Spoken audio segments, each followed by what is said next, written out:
Welcome back to the Bluegrass Sports Podcast. My name is Tyler Cade, and I'm joined here by DJ Wright.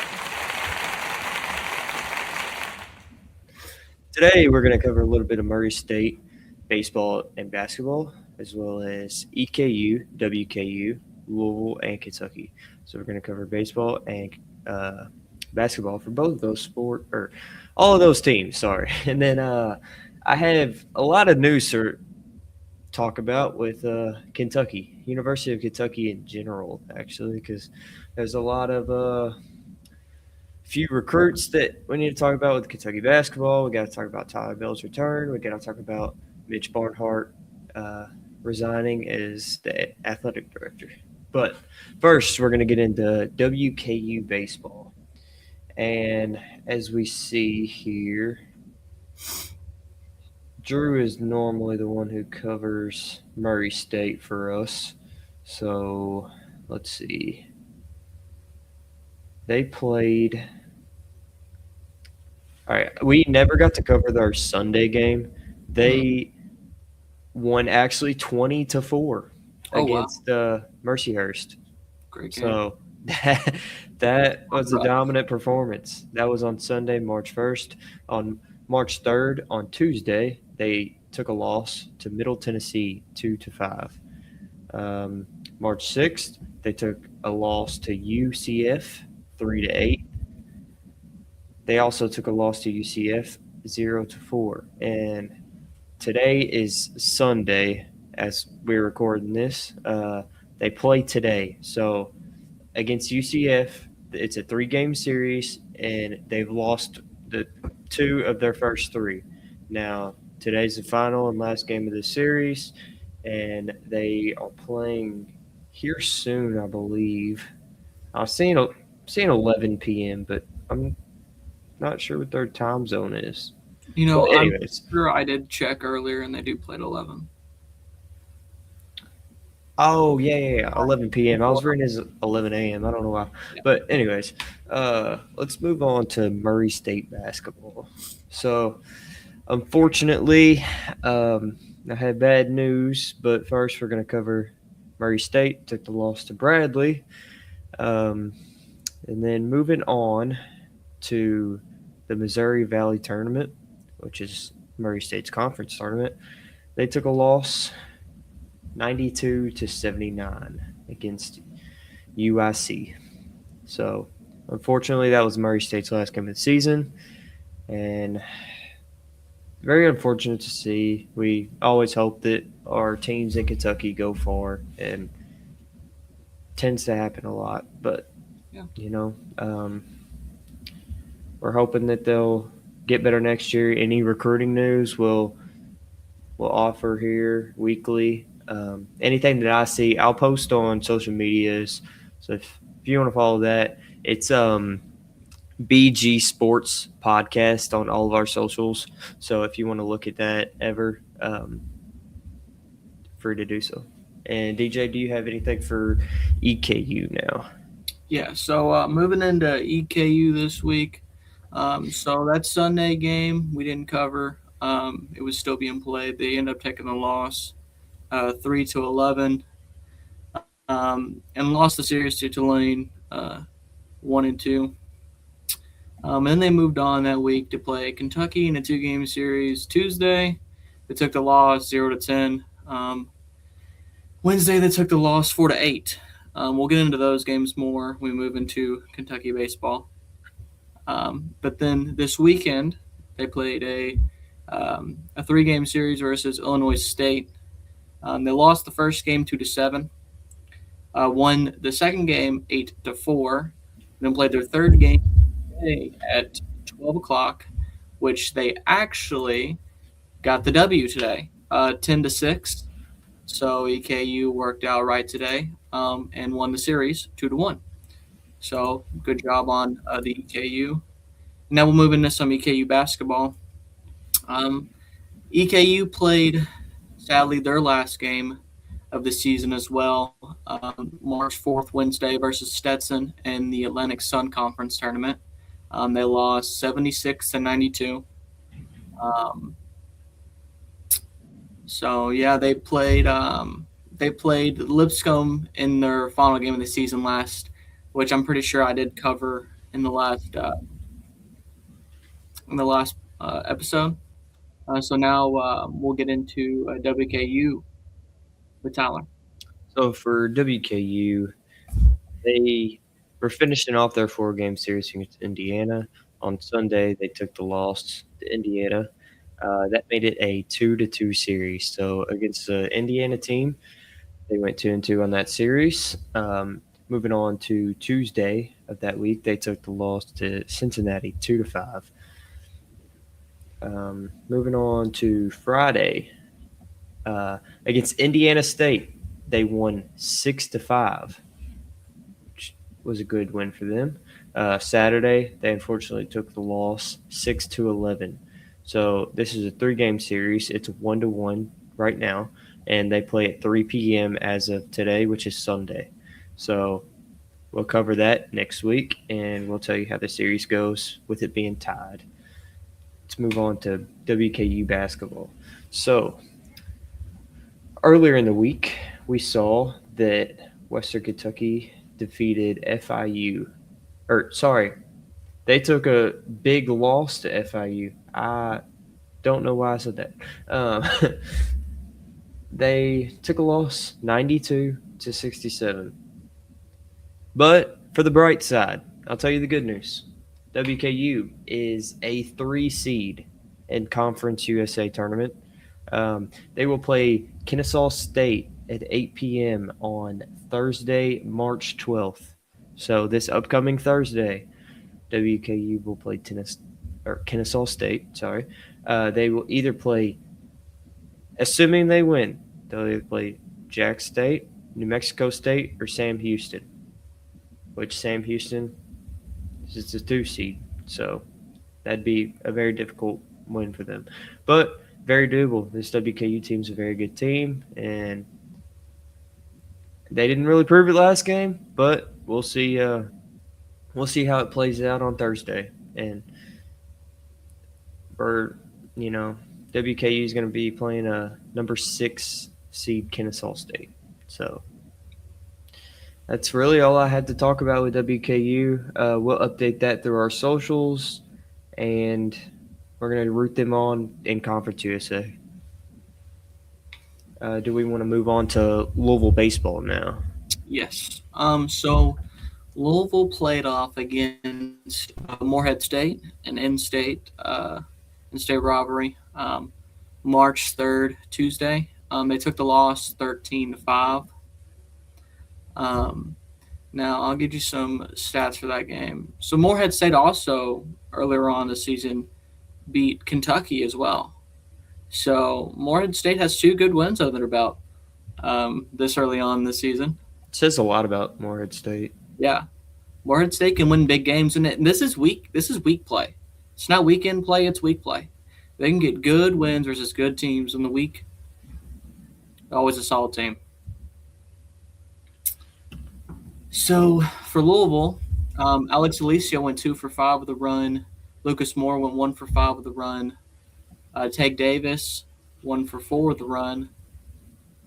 And that was pretty much it for the Cards, and it kind of explains why Louisville took the loss Tuesday. But notable for Louisville, Cade Davis has been on fire throughout this year so far, and I could say the same about Lucas Moore and Alex Alicia. And they're just on fire. And without Louisville's number 1 outfielder, Rose, not playing, still being injured, Louisville still manages to make good plays, get good hits. So we'll move on to the weekend series here they had against Seton Hall. In the first game, they won 16-1 in 7 innings. We'll get you some stats on that. Lucas Moore, 1 for 3 with 2 runs. Colin Mowry getting his one at bat, but making it count, 1 for 1 with a run. Cade Davis, 2 for 3 with 2 hits. Our pinch, Louisville has pinch hitters coming in here and getting the job done as well. Another one, Drew Freeman, 1 for 1 with a run. Jimmy Nugent, 1 for 2 with 2 runs. Griffin Crane, 2 for 3 with 2 runs. Bayram Hot, 2 for 3. It's pretty much it for the Cards, but the Cards came out and scored a lot of runs this game. And let me get you some pitching from this game, too. The Cards also pitched an amazing game, only allowing 1 run. Ethan Herbal got on the mound. 5 innings pitched, only allowed 6 hits with 1 run, 1 error, 2 walks, 7 strikeouts. And then Tanner Thomas and Anthony Karboski finished the game for the Cards. And then we'll move on to the next game where the Cards got the victory 13-3. Another big hitting game for the Cards, big scoring, and great pitching. Lucas Moore, 1 for 3 with 2 runs. Alex Arlicia, 3 for 5 with a run. Cade Davis, 1 for 4 with a run. Jamie Nugent, 2 for 4 with a run. Bayram Hot, 1 for 4 with a run. Jack Sissel, 2 for 3 with 2 runs. Cade Elam with 3 for 5 with 2 runs. Louisville making great strides. Great hitting from the Cards, especially in weekend play, especially knowing you're going to face the opposite team's best pitchers probably around this time. And Louisville 2-0 so far versus Seton Hall in this, and we'll get into the pitching as well.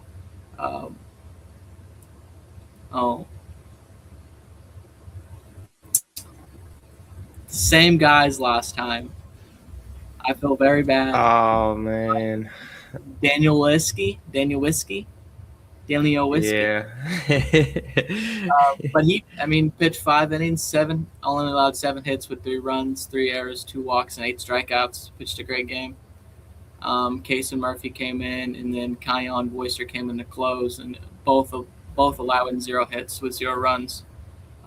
So they pitched fantastic, and that brings Wyatt's win-loss ratio to 2-1. So great for him. And we'll move on into the next game, which they played today, actually. And Louisville got the victory today, 6-2. The pitcher was Jake Bean, who got the W on the mound. He is 1-2 this season so far. We'll get you some hits. So let's see. 1 for 4 for Lucas Moore, 2 for 5 for Alex Alicia. Cade Davis, 1 for 5 with a run. Jimmy Nugent, 2 for 4 with a run. Griffin Crane, 1 for 3 with a run. Bayram Hot, 1 for 4 with a run. Jack Sissel, 1 for 4 with a run. Ben Slanker, 1 for 4 with a run. And then Katie Lamb, 2 for 2. Overall, very consistent Cards hitting. We see every game the Cards are getting 10-plus hits a game. And then this weekend series, and obviously you get 10-plus hits in a game, you're most likely going to get the victory. And especially if your guys are pitching well, getting strikeouts, and your defense is behind them putting the ball away. So just another great game from the Cards and pitching. Jake Bean went 6 innings on the mound, only allowing 3 hits with 1 run, 5 Ks. Tyson came in. He pitched 0.1 innings, only allowed a hit, had a K. Brandon Shannon pitched 1.2 innings, had only allowed 1 hit, 4 runs, but had 4 Ks. And then Aaron England pitched last inning, had a K. So overall, great baseball from the Cards this weekend. 3-0 this weekend. So let's hope they can move that into the next game, which, let's see if I can pull up the Cards schedule this week for the following. The Cards play Tuesday. They play Marshall Tuesday and Wednesday, and then a weekend series versus Notre Dame. They play Friday, Saturday, and Sunday at Jim Patterson. Actually, all games this week at Jim Patterson. So go out there. I'm not sure how the weather's going to be this week, but get out there and see if you can watch you some cards. And let's see. Is it about time to get into some basketball for the cards? Do we want to hit on Kentucky baseball first? Oh, yeah, let's hit on. And then let's do basketball last. Let's okay. cover, because we have a bit to talk about with seeding and all of that stuff. Perfect. Okay, so getting into Kentucky baseball, we have huge news this week. It's Tyler Bell returns. He returned on Friday, March 6th against the Citadel. Great news. Great news. But first, before I get to that, I'm going to hit on Sunday's game, starting with March 1st. Against St. John's. They pulled out the win 3-1. Very solid game for the Cats. You know, the pitching was fantastic. The hitting was very solid. Runners on almost every inning. That's not a whole lot to talk about, but just good overall solid win on a Sunday. So moving on, Eastern Kentucky. Kentucky played Eastern Kentucky at EKU. They actually won 10-0 in a run rule. So in 7 innings. You know, that was a very solid game for the Cats. Scoreboard says enough. Not a whole lot to say. Now, finishing 7 innings, they put that 10 up quick. That was a 2-game series. EKU then bounced back. Still took the loss to Kentucky, but it was 8-4. So EKU put up some runs. They fought back, but unfortunately just couldn't pull it out. I really just wanted to hit on the scores there. I didn't want to dive too deep into the scores because we need to talk about Tyler Bell returning versus the Citadel on Friday. So, first game, home run in his first return. That was huge for Kentucky. Now, we didn't really know when he was going to return. We didn't see news on it. Like, they didn't cover it. It really came out of nowhere, his return, which is great. You know, it's obviously amazing that he was able to return and get a home run, and we see how much he changes this team with the hitting stats. Let me see if I could pull it up. Okay, so in his return, he had 2 hits, 2 RBIs, 1 run. That was off of his home run, but that's insane. Like, very good. 375 in the first game back is a pretty good stat line. So yeah, especially with a home run, you know. Let's see if we can move on to, and that was actually a 10-5 victory over the Citadel. The next game is a 12-7 victory over the Citadel, and they play today, which is Sunday at 1 p.m. We'll cover that on our socials, and I'll let y'all know how that goes. Currently, Kentucky's up 2-0 in that series, in a 3-game series. So let me see if we have any important stat lines. Yeah, can I talk about that Citadel game? The second one Kentucky had played. Tyler Bell went 1 for 2 with 3 runs and 2 walks. So getting on the bases and getting runs across, big for Kentucky. Big for Kentucky. I mean, you can get 1 hit and score 3 runs. It means you work your counts. You can get on the bag. He's fast. He steals bags too. So, yeah, you know, he's a game changer for Kentucky. We knew that he was supposed to be their best player coming into the season, and unfortunately, he just got hurt early. We see he's making the comeback. Hopefully, nothing goes hopefully nothing goes wrong. Knock on wood. Yep, we never hope for injuries, obviously, especially our own in the state of Kentucky. We definitely want to see everybody out on the field, everybody playing, but we see that Tyler Bell made a huge impact. Now, it's March, it's important time for basketball. So I think we need to move on to some Louisville basketball. And DJ, I'm sure you have some good news to cover for this week with Louisville going 2-0. I do indeed. The Cardiac Cards decide that they want to go 2-0 this week and get a win versus Syracuse Tuesday, March 3rd, 77-62, and we'll get you some stats from that game. So in this game, we see DJ. Brown. Oh, yeah. Sorry. You were going to say it. Oh, I was going to say in this game we see that Brown didn't play. Brown was out because of the back injury that I previously mentioned in the last episode. That was questionable in the North Carolina game. That took him out into the next game after. So they did have some questionabilities about it, but I believe it's mainly just going into March. They want to keep your guy healthy, which I don't see as a bad thing. And plus, I would love to see Mikel Brown stay healthy in the ongoing games and be able to lead the Cards in March. So this game, Ryan Conwell came out at 23. Javon Hadley had 19. Isaac McKinley had 16. So the three stepped up big. Normally, which these are the same ones. Normally, we see consistently stepping up whenever Mikel Brown is out. And Ryan Conwell in particular going out there and getting the things done that he needs to. Hadley went 3 for 3 from 3.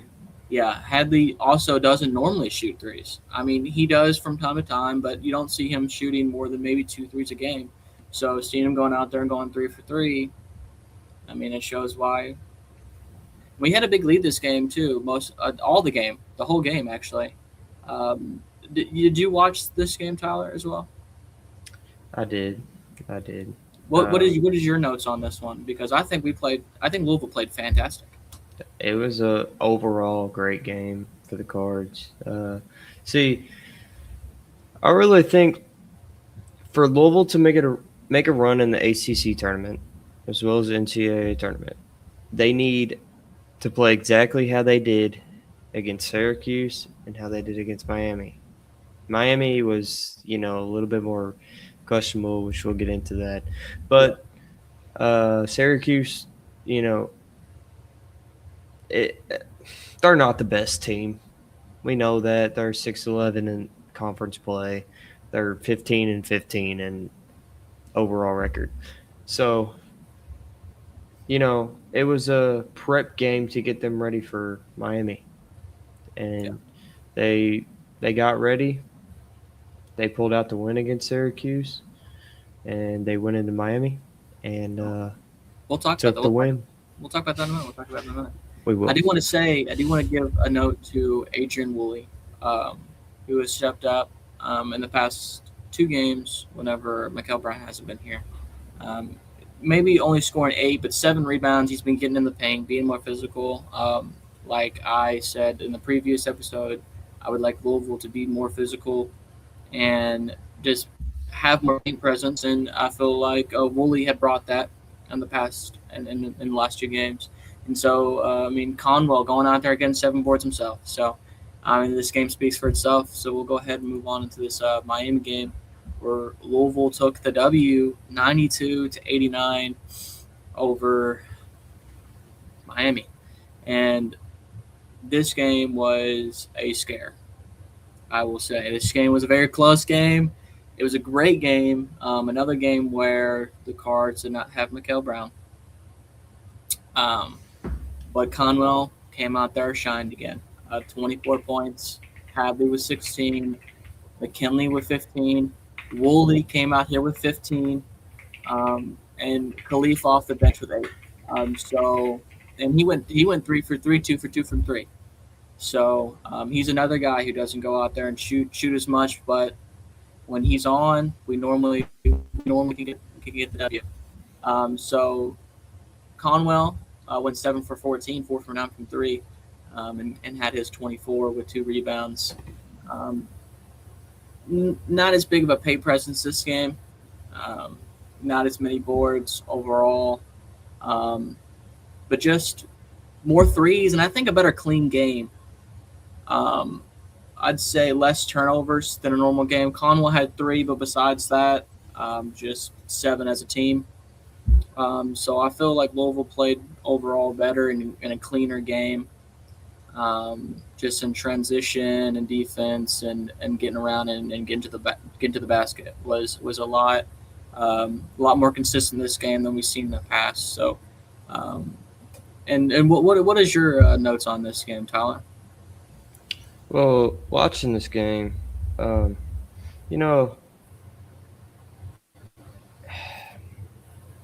really,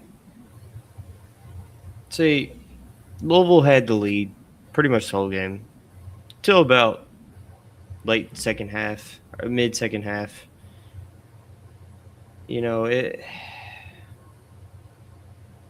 I'd like to see Louisville try to extend the lead. They play comfortable when they get a lead. They play a bit more comfortable, and I think you need, as a team, to just keep fighting, keep pressure on. I get you're in the lead, but keep putting the pressure. 10-point lead in college basketball is not a comfortable lead at all.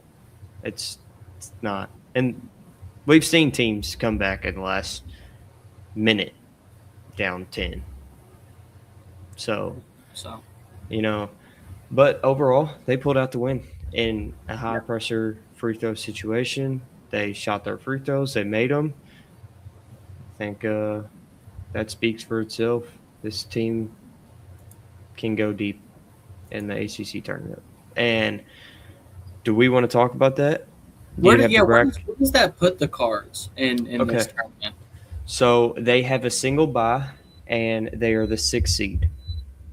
So they will either play number 14 Syracuse or number 11 SMU.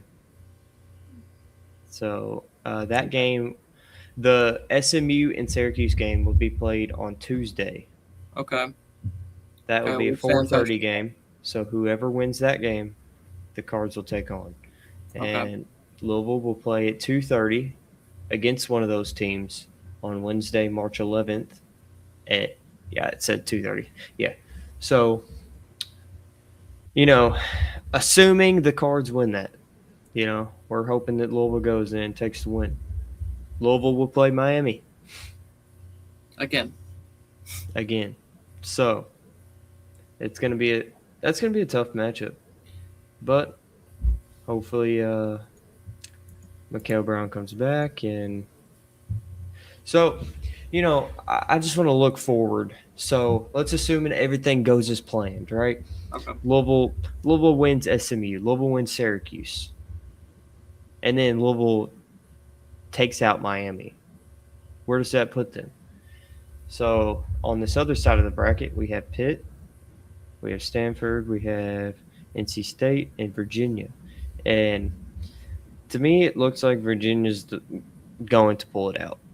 They have a double bye.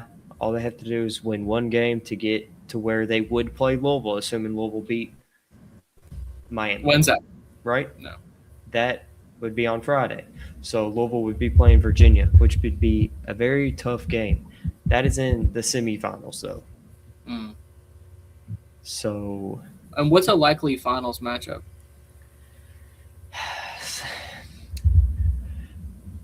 In your eyes?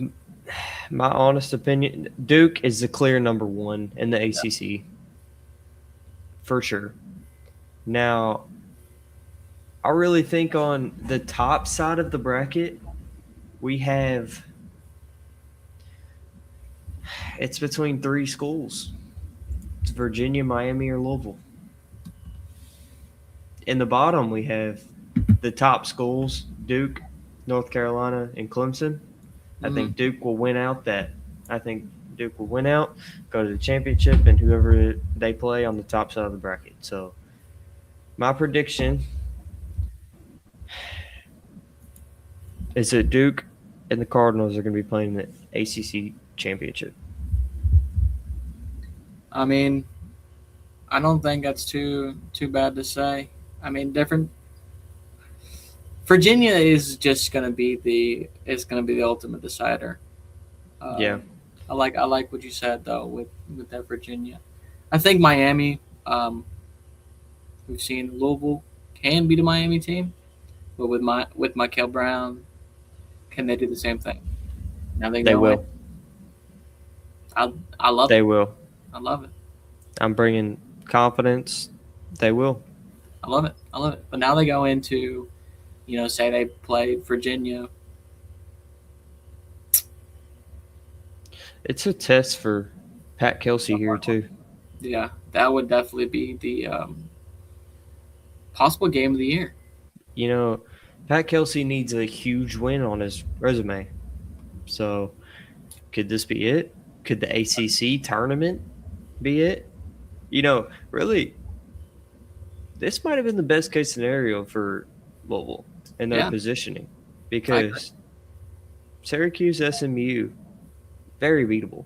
Yeah. Now, I know the SMU game's a whole different thing, but so they're going to win. I agree. They're going to take out Miami. They're going to take out Virginia.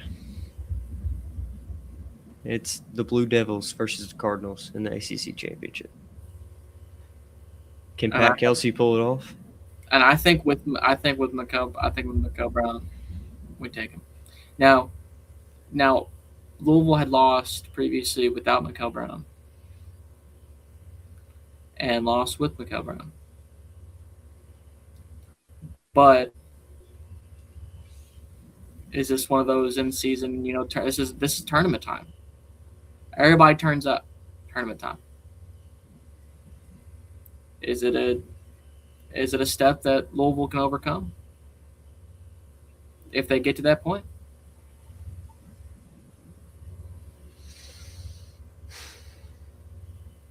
I like Louisville's odds.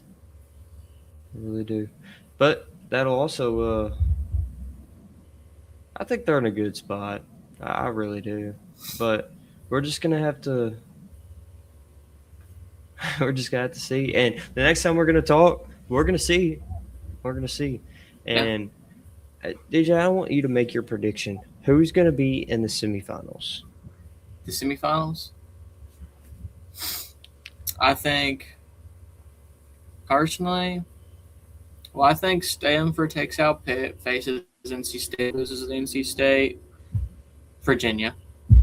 Go ahead and take one. Virginia. Louisville. Duke. And we got a Clemson versus North Carolina again. And North Carolina took the dub last time without Caleb. So I think with Caleb, they take him out easy. So I think it's top seeds besides Miami. I think it's Virginia, Louisville, Duke, North Carolina in the semis. I agree. And I think Caleb Williams not out? No, he was out the last time they played Clemson and then played. Is he still out again? Is he out fractured his hand. Oh, he's done. He practiced. He had to get surgery. His thumb. Yeah. His thumb. You're all right. Yeah, I heard that. So he's done for the season. Yeah. Well, then Duke's got the. Duke's got that side. Duke's going to the championship. Duke's got it. They're a good team. I mean, clear number one seed. Well, I won't say in the whole entire college basketball, but they are number one in the ACC for sure, 100%.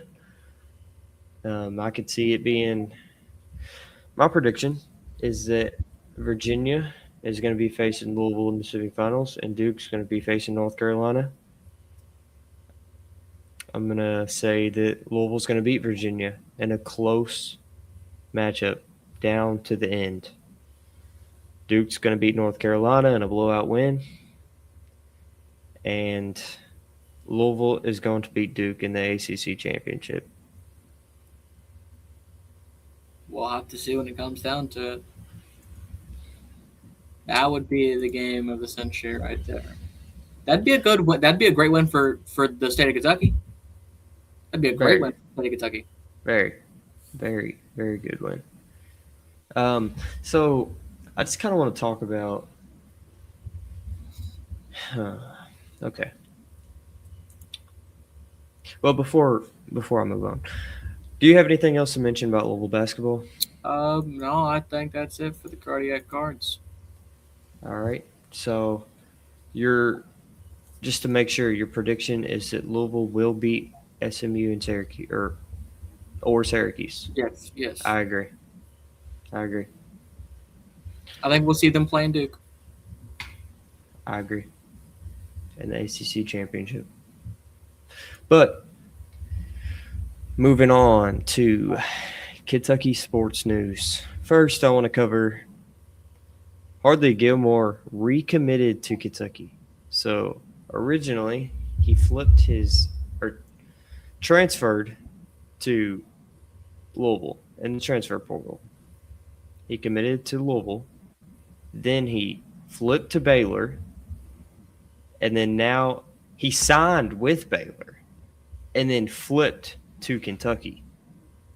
So very odd events, but it says a lot about Kentucky. It says a lot about Will Stein. When a player commits 2 times, usually commits and then flips his recruitment, they're locked in to that school. Mm-hmm. Now, it says a lot that Will Stein could take that player and flip him back to Kentucky. That, for me, that shows promise in Will Stein and his recruiting ability. He's a young wide receiver who has 2 years of eligibility. He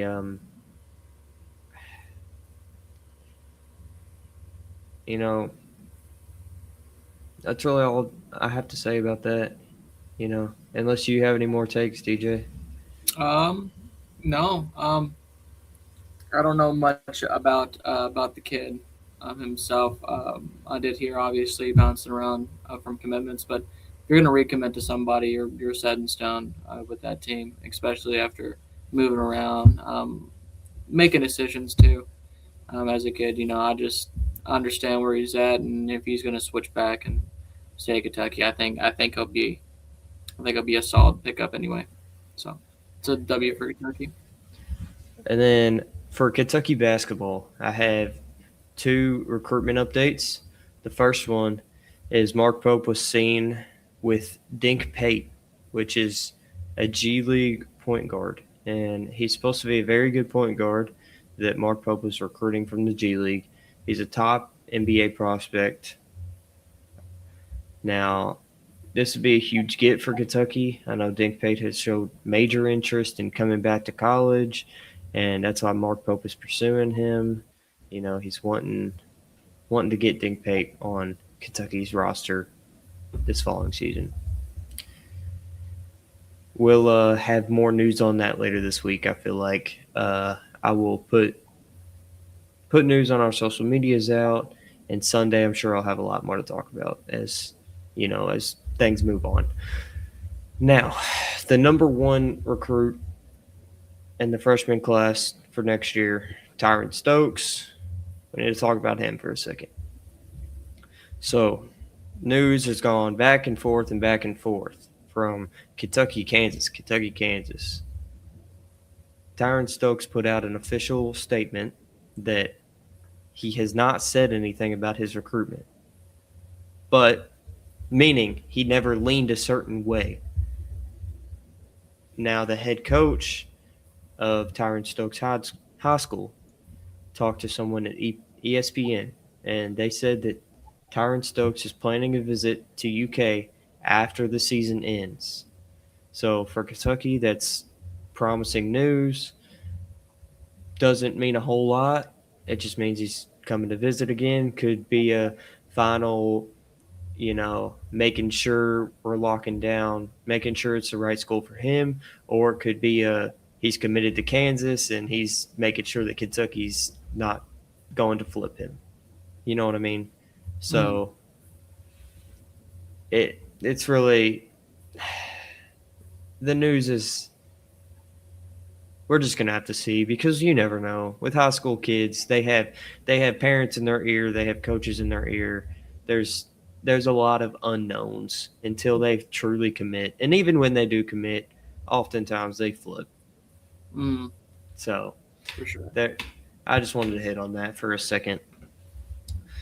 Now, some very unfortunate news. Kentucky went 0-2 on the week. Uh, Kentucky lost to a good Texas A&M team and an expected loss to Florida. Now, with this Texas A&M team, it was a very, very disappointing game. It just, you know, Chandler was locked up on defense. Owe played great as usual, always does, but for a Kentucky offense, in order for them to look like a good offense and be a good offense, they need Colin Chandler to get going and moving.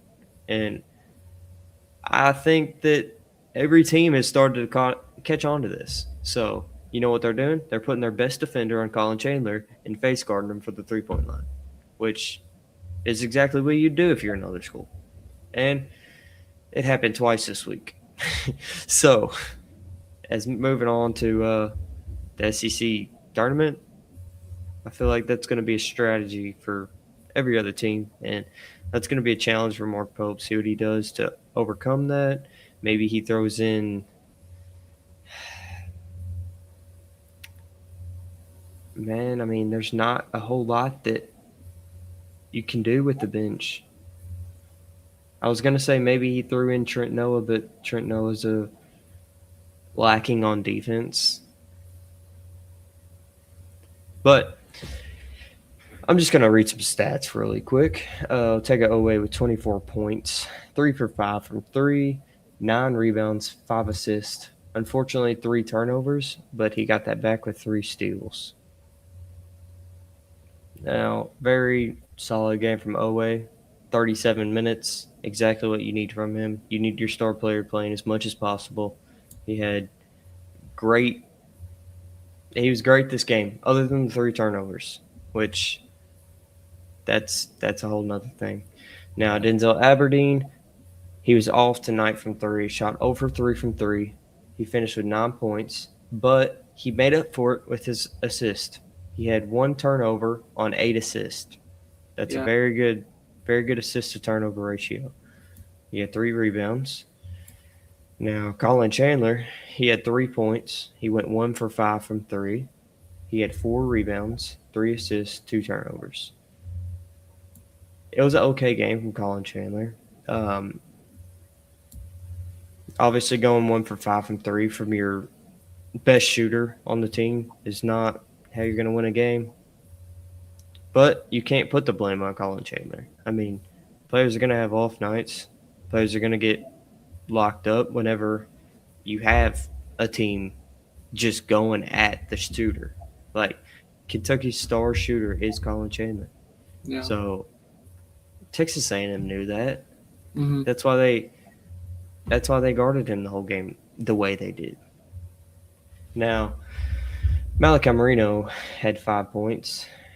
Unfortunately, only had 6 rebounds on 22 minutes. Now, Marino, Kentucky needed him to rebound more. Yeah.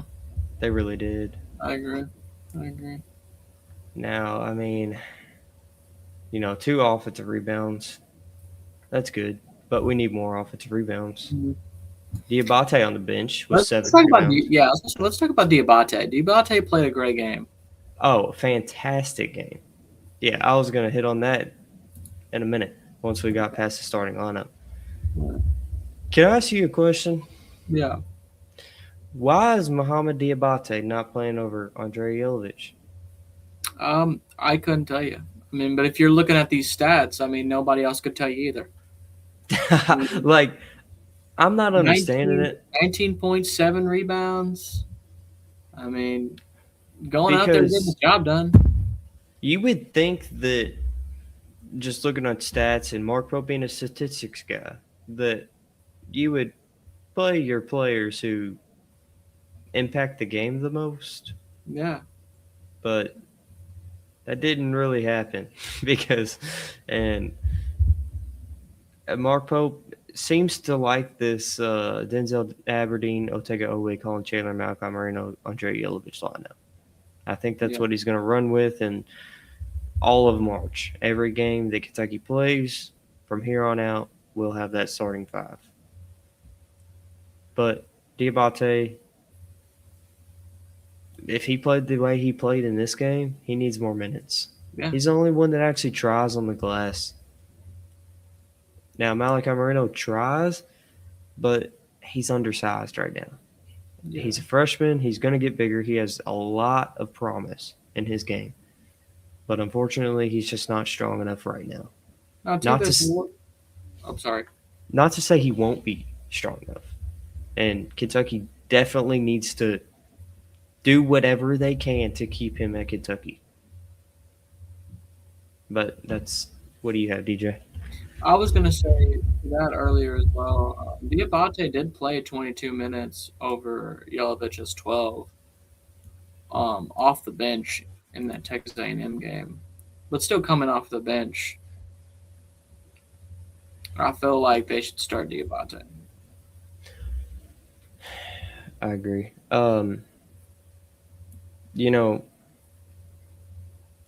It was a very poor game. It was awful. Now, what was the – let me see the run that Kentucky went on. Let me look at the official stat. Texas Tech.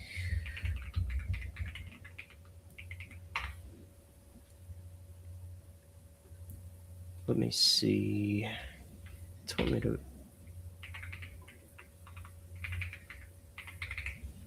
Or Texas A&M, sorry. I did not mean to say Texas Tech.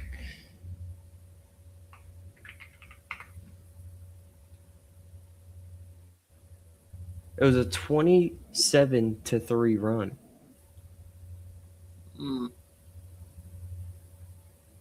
Are you ever going to win a basketball game giving up 27 points? And not scoring a bucket? To 3? Absolutely not. I don't ever think you will ever win a game doing that. Ever. I don't think there's ever been a team who's done that. I mean, it's hard to even do if you allowed a team to score 15 and you score 0. I mean. Yep, exactly. It's unacceptable. And Kentucky called a couple timeouts during the stretch, too. They just couldn't get it going. Is this a lack of motivation? What is it? But Kentucky's got to figure out soon, and they got to figure out quick because SEC tournaments play is coming on Wednesday.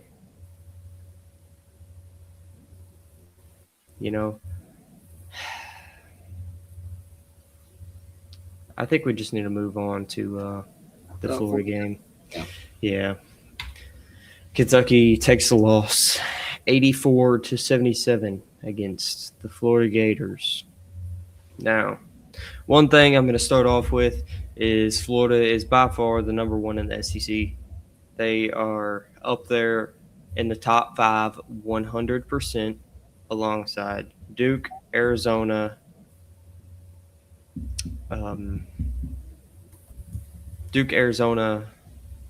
what are the other 2 schools that I'm just forgetting right now? DJ, you know who I'm talking about. I do know who you're talking about in my mind, but I put you on the spot. But I know you put me on the spot. Trust me, I'm loaded up right now. But man, the teams that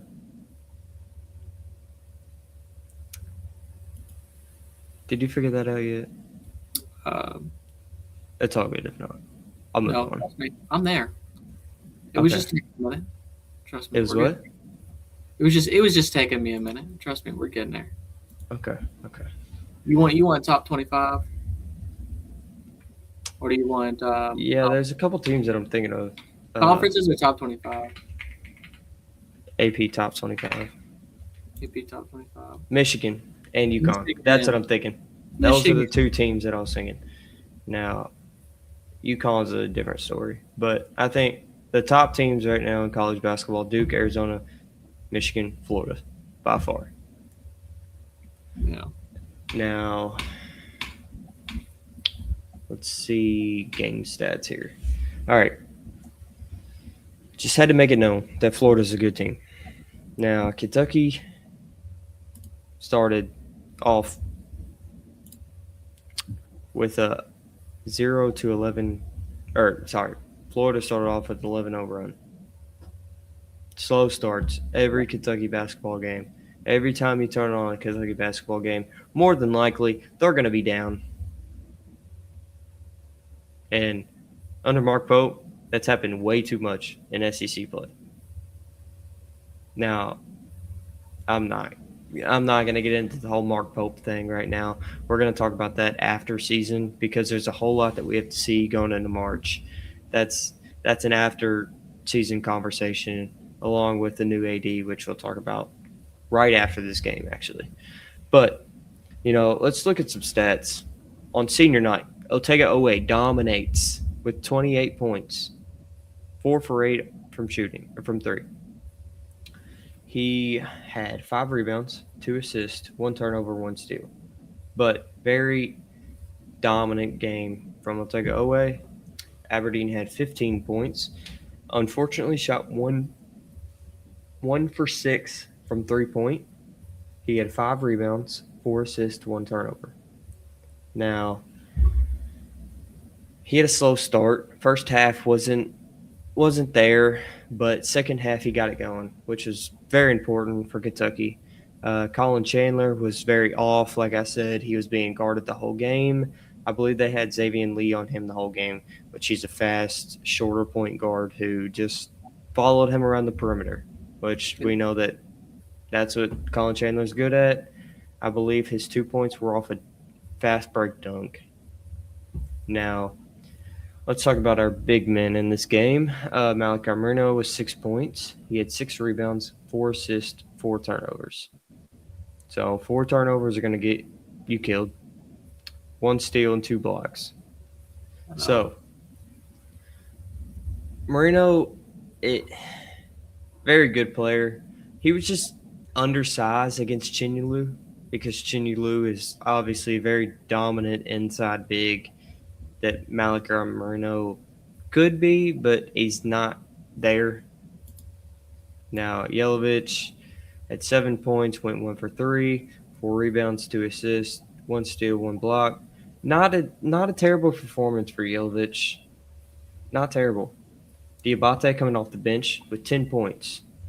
Again, in double digits in points. He had 6 rebounds, 1 assist, 1 turnover, 1 steal, 1 block.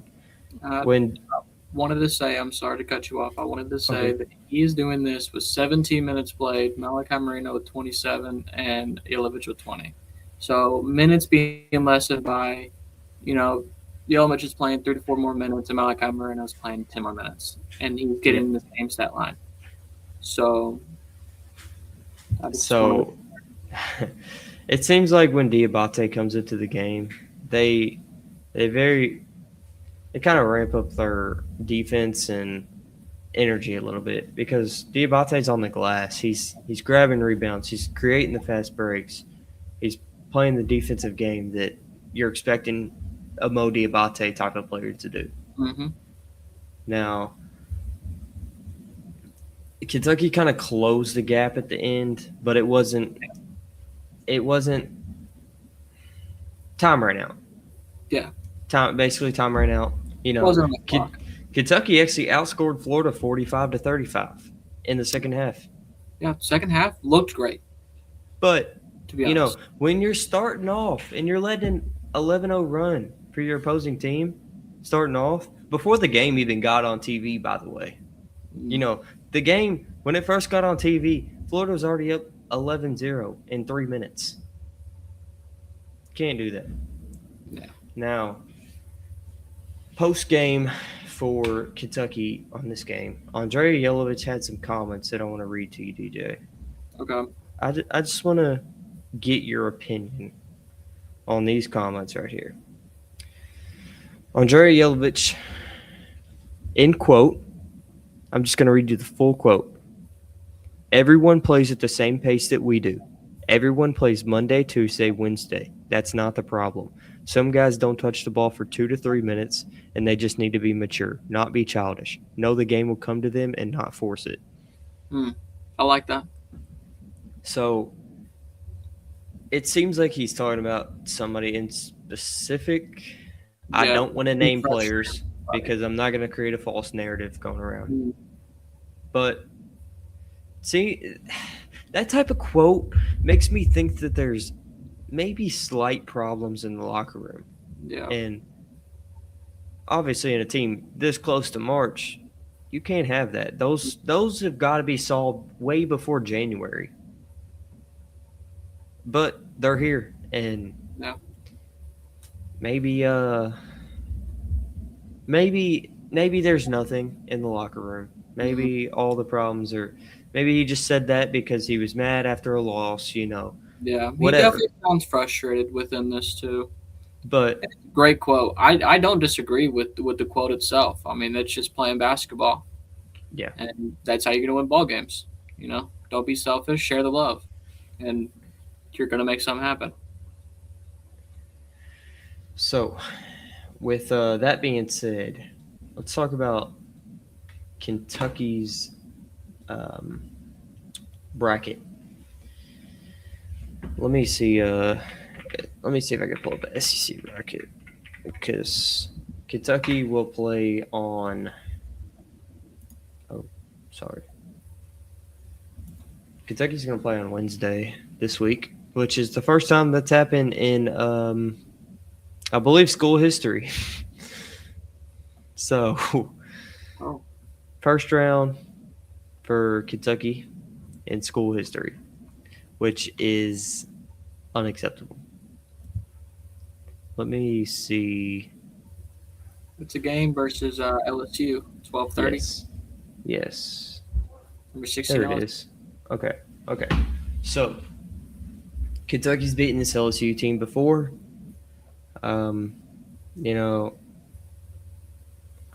beat them twice, actually. But let me make sure I'm right about that. I'm going to be honest, looking at this bracket, I think Kentucky's got the short end of the stick again. I think this was the best case scenario for Kentucky. I'm not sure. Going into play Missouri and then playing Florida.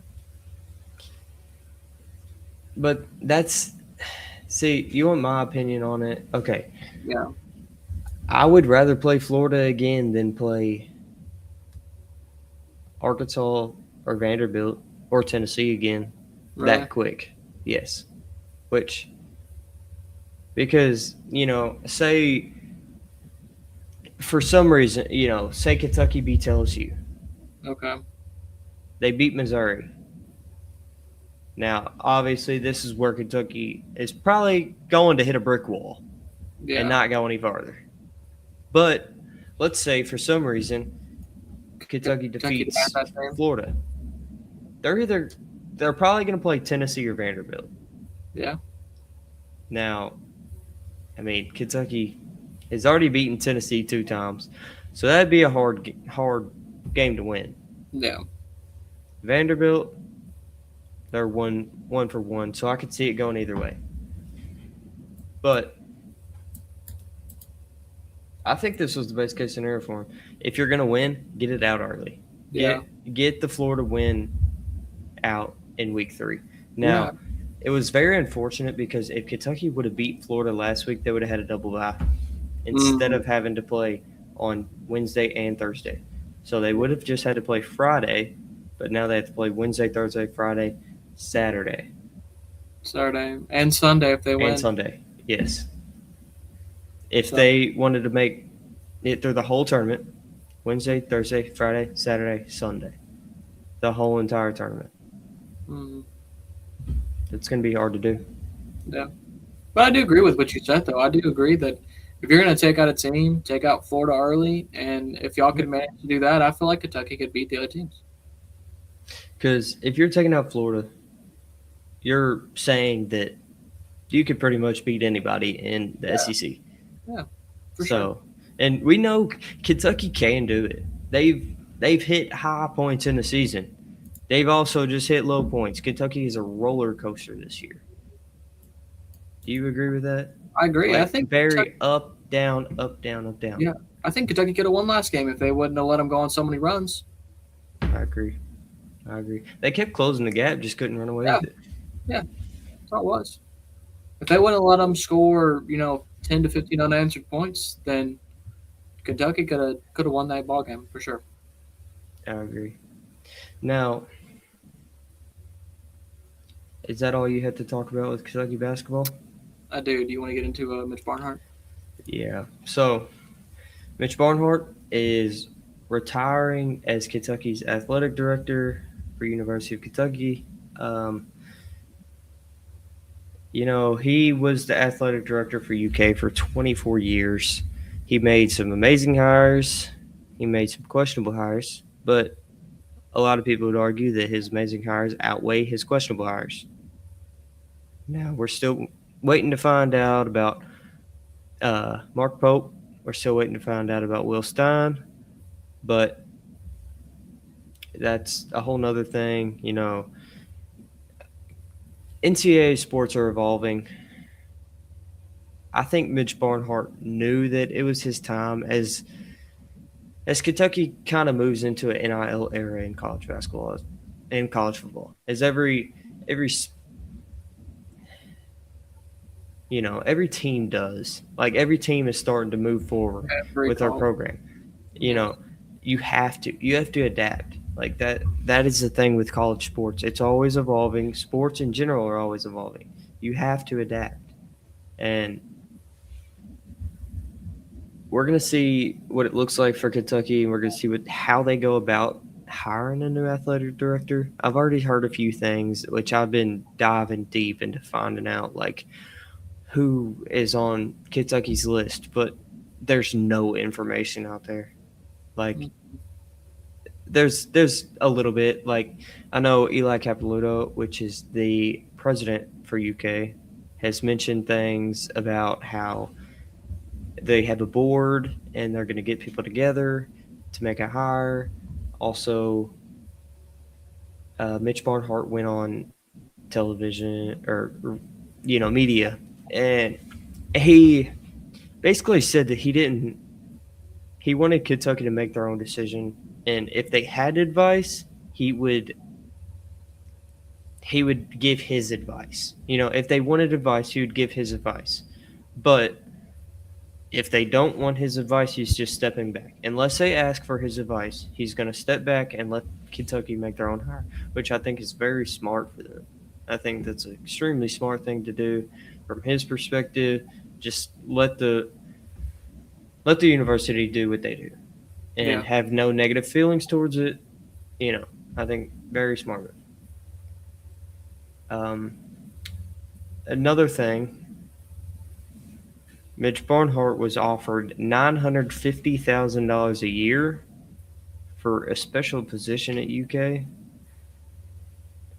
but it's not. It was a new position that Eli Capilouto kind of, I guess, made for Barnhart, which a lot of people are questioning. I honestly think it's great.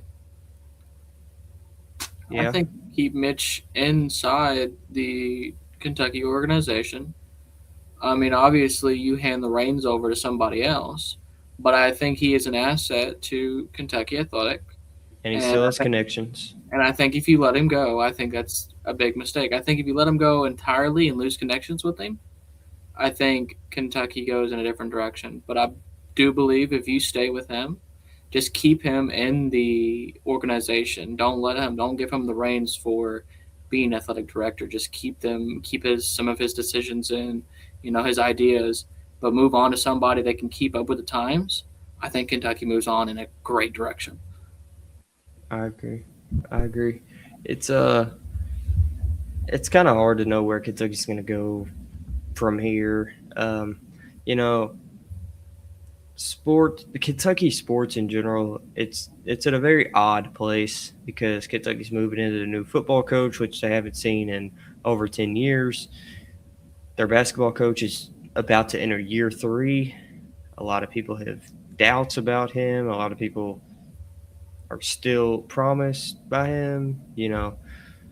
Whatever that is, it's a weird spot. We're going to find out more throughout this summer that we're in right now, or spring season into summer, whatever.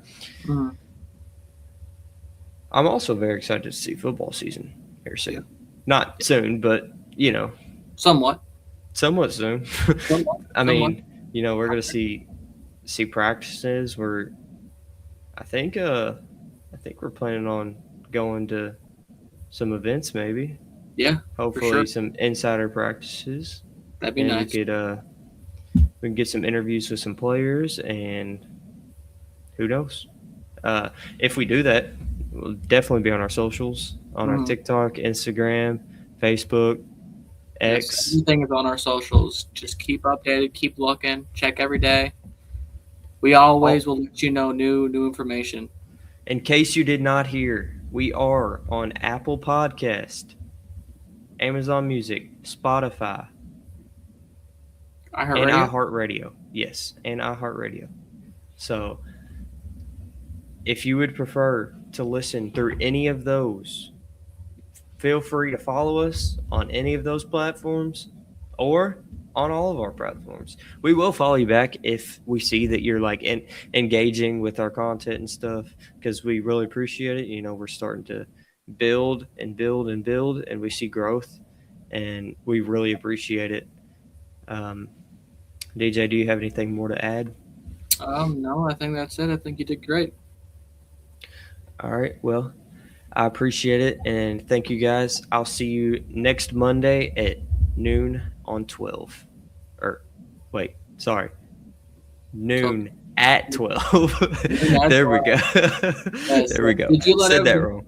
Did you let them know that we're dropping every episode at 12 on Mondays? Yes. So every Monday at noon is going to be a new episode covering the past week. And we're also obviously covering what's going to happen this next week. So we're talking about the past, and we're talking about what leads into the future for that week. So, all right. I think we're good to wrap it up, aren't we? Yes, sir. All right. Thank you guys for tuning in, and we'll see you next week.